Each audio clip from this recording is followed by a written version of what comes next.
Sobat Cemerlang, kembali lagi di video kali ini bersama Serina Brigita, NPM 5021316. Video kali ini saya akan menjelaskan tentang model, struktur, dan integrasi pengembangan kurikulum.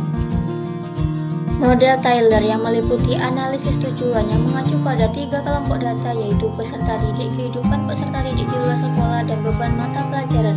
Pengalaman belajar siswa yang mengacu pada beberapa prinsip, yaitu pengalaman harus mengacu pada tujuan yang akan dicapai dan keaktifan siswa.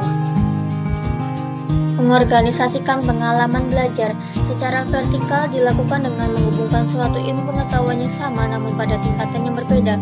Secara horizontal, pengalaman belajar berupa bidang yang berbeda pada tingkatan yang sama. Evaluasi meliputi penilaian yang menitik beratkan pada tujuan pembelajaran.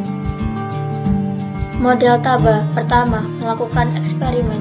Guru melakukan kajian mendalam untuk menganalisis hubungan antara teori dan praktik di kelas. Kedua, melakukan uji pada unit eksperimen yang bertujuan untuk menguji validitas data yang diperoleh. Ketiga, perbaikan dan konsolidasi. Data yang diperoleh di luar kelas akan dijadikan acuan perbaikan atau revisi guna penarikan kesimpulan untuk hal-hal yang bersifat umum. Keempat, mengembangkan keseluruhan kerangka kurikulum.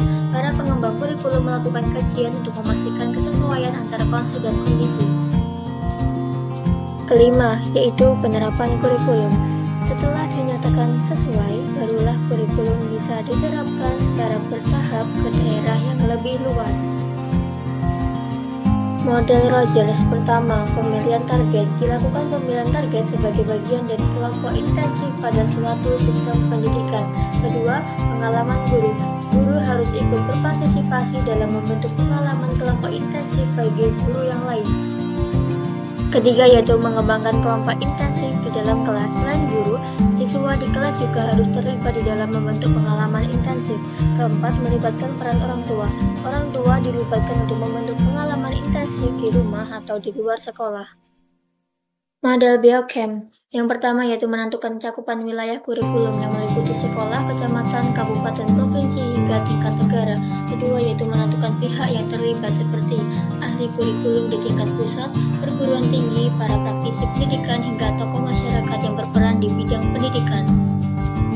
Yang ketiga yaitu organisasi dan prosedur pengembangan. Dilakukan perumusan tujuan umum dan tujuan khusus, pemilihan isi serta pengalaman belajar, evaluasi dan penentuan desain kurikulum secara menyeluruh.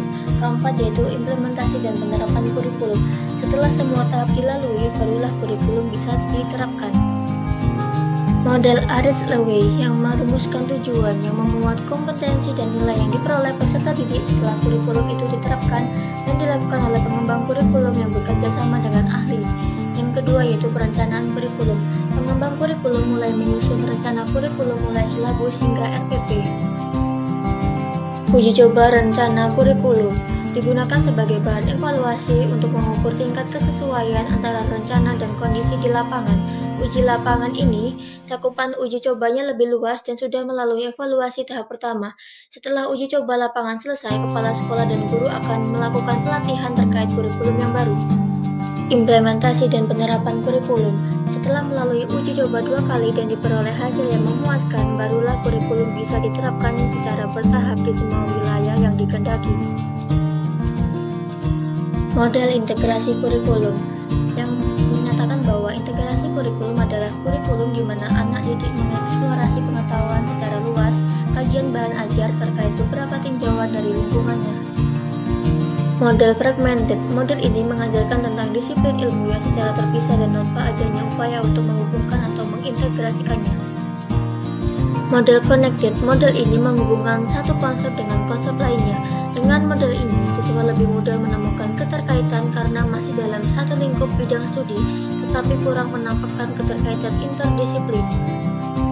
Model nested. Model ini memadukan berbagai keterampilan, yaitu keterampilan sosial, keterampilan berpikir, dan keterampilan isi ketika membahas suatu topik. Model sequence. Model ini pelajaran diatur dan diurutkan secara tepat satu sama lain antara topik-topik atau unit-unit. Model shared. Bentuk pemaduan pembelajaran akibat adanya konsep atau ide pada 2 mata pelajaran sehingga menjadi konsep yang utuh. Model web. Model ini dimulai dengan menentukan tema yang kemudian dikembangkan subtemanya dengan memperhatikan kaitannya dengan bidang studi lain. Model thread ditempuh dengan cara mengembangkan gagasan pokok yang merupakan benang merah atau galur yang berasal dari konsep yang terdapat dalam berbagai disiplin ilmu. Model integrated dimulai dengan mengidentifikasi konsep, keterampilan, sikap yang overlap pada beberapa bidang studi. Tema hanya berfungsi sebagai konteks pembelajaran. Model immerse dirancang untuk membantu siswa dalam menyaring dan memadukan berbagai pengalaman dan pengetahuan yang dihubungkan dengan medan pemakainya.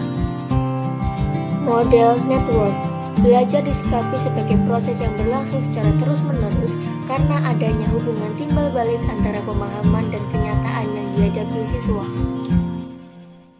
Struktur kurikulum SD atau MI yang meliputi dari 2 kegiatan pembelajaran utama, jam pelajaran, pendekatan pembelajaran, dan perubahan terkait mata pelajaran. Oke teman-teman, itulah tadi materi tentang model struktur dan integrasi pengembangan kurikulum. See you di video selanjutnya. Bye-bye.